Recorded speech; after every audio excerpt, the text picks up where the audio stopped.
संत दास जी महाराज बहुत ही तपस्वी थे और निर्लोभी, किसी से कोई लोभ नहीं, बिल्कुल भजन में मन लगाते थे।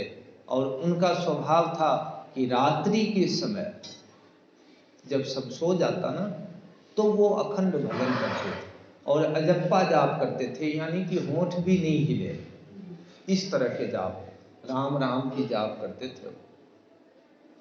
और आश्रम में जैसे उब जाते थे तो निकल जाते जंगल की तरफ, घूमते घूमते जंगल की तरफ चले जाते और जहां तक जाते घूम के फिर वापस आ जाते थे। इस तरह से पूरी रात भजन करते थे। सुबह जब सवेरा होता था फिर वो अपने आश्रम में आके विश्राम करते थे, नित्य कर्म करते थे, रात्रि में भजन करते। एक बार क्या हुआ कि आश्रम से निकल के चलने लग गए, चलते चलते गांव से बाहर निकले। गांव से बाहर जाने के बाद एक घना जंगल था। उन्होंने देखा कि थोड़ी दूर पे पेड़ के नीचे बहुत सारे दीपक जल रहे थे। तो रात के अंधेरे में आप चलो तो स्वभाव है इंसान के, जिधर उजाला उधर के तरफ लोग चलते हैं। और संत दास जी महाराज जिधर दीपक दिखा उधर ही चलते गए। जब उसके नजदीक गए, थोड़ी दूर रह गई, दिखने लग गया वहां के दृश्य, तो वहां देखा पेड़ के नीचे बहुत से लोग मस्त हो रहे हैं, बैंड बाजा बज रही, नाच रहे हैं, गा रहे हैं, लोग लुगाई साथ में नाच रहे हैं, सब मस्ती में हैं, मदिरा पान कर रहे हैं। एक राजा बन के बैठा है, वो आनंद ले रहा है। चलते चलते पास में गए। उन्होंने मन में विचार किया, भाई पता नहीं कौन है, बदमाश है, क्या है, नहीं है, तो चलो चल के देखते हैं इनकी क्या चल रही है जो। क्योंकि उनके स्वभाव था कि किसी को भी वो राम के प्रति प्रेरणा देते थे और प्रेरणा देके मंत्र दे देते थे राम नाम की। तो उन्होंने देखा भाई ये जो मस्त हो रहा है, इसको मैं राम नाम की तरफ खींचूं।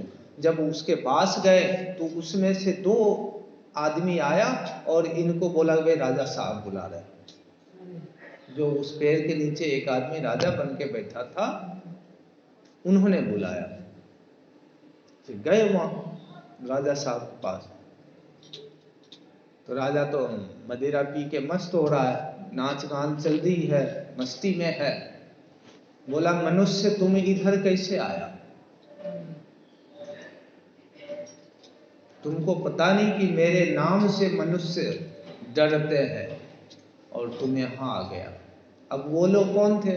वो प्रेत आत्मा से, प्रेत आत्मा की मंडली थी, पूरे टीम थे। तो संत दास जी ने कहा तुमसे मैं क्यों डरूं? वे डरे तो वो जिसको जिंदगी प्यारी है, मेरे तो मौत प्यारी है कि मौत आएगी तो ये शरीर चोला बदल जाएगा, नया चोला मिलेगा, फिर नए ढंग से भजन करेंगे। इसके घुटना पकड़ के क्यों बैठे रहें? घुटना दुख रहा है, घुटना दुख रहा है, क्यों बैठे? नया शरीर मिलेगा, इसलिए मौत से मुझको डर नहीं, डर तो तुमको होगा। ठीक, प्रेत आत्मा बोल रहे हैं डर तो तुम रहा है मेरे से, मैं क्यों डरूं? ये बात हुई तो फिर संत दास जी ने उनसे पूछा कि भाई आज ये सभा तुम्हारे किस खुशी में है? राजा ने कहा मैं आज बहुत खुश हूं। किस बात की खुशी? मेरे एक लड़की है जिसके लिए वर नहीं मिल रहा था, और अब जो है कल उसकी शादी। तो गुरुदेव ने कहा कि भाई वर मिल गया क्या? बोला वर मिला नहीं, लेकिन कल आ जाएगा वर। तो कहां से आएगा? तो कल इस पास वाले बस्ती में एक बीमार लड़का है जो मरेगा,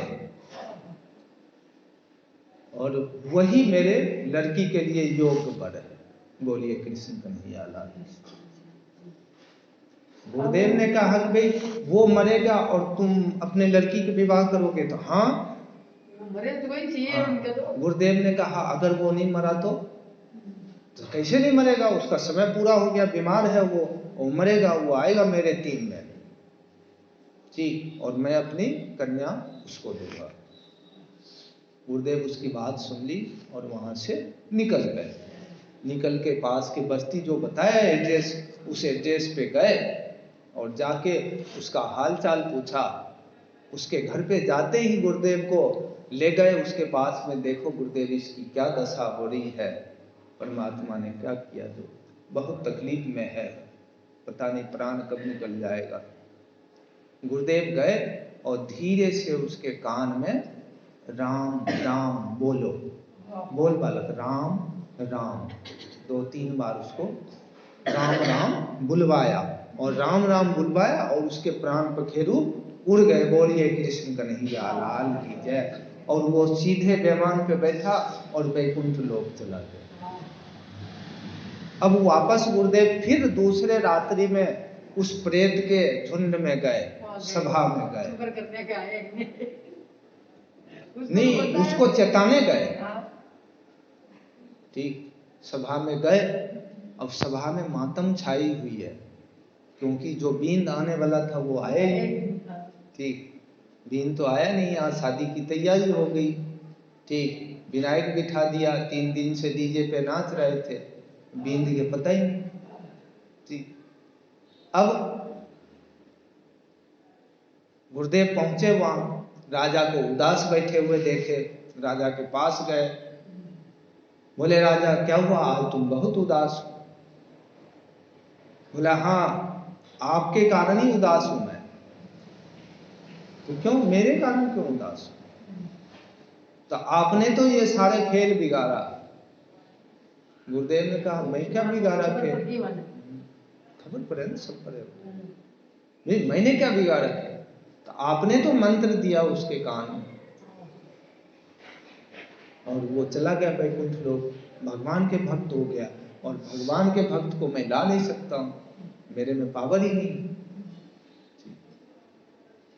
आप अगर उसके कान में नहीं बोलते, मैंने जो आपको कथा सुनाई, मैं खुद ही अपना नुकसान किया आपको सुना के। बाकी आज मेरी लड़की की विवाह हो जाती, मेरी लड़की की विवाह आज हो जाती, आपके कारण ही नहीं हुआ। तो गुरुदेव ने कहा कि एक नाम से भी उद्धार हो जाता है क्या? प्रेत ने कहा हाँ, अगर एक बार भी प्रभु का नाम ले ले तो वो वैकुंठ लोक ही जाएगा, और अंत समय में ले ले तो वो विमान में बैठ के जाएगा। बोलिए कृष्ण कन्हैया लाल की जय।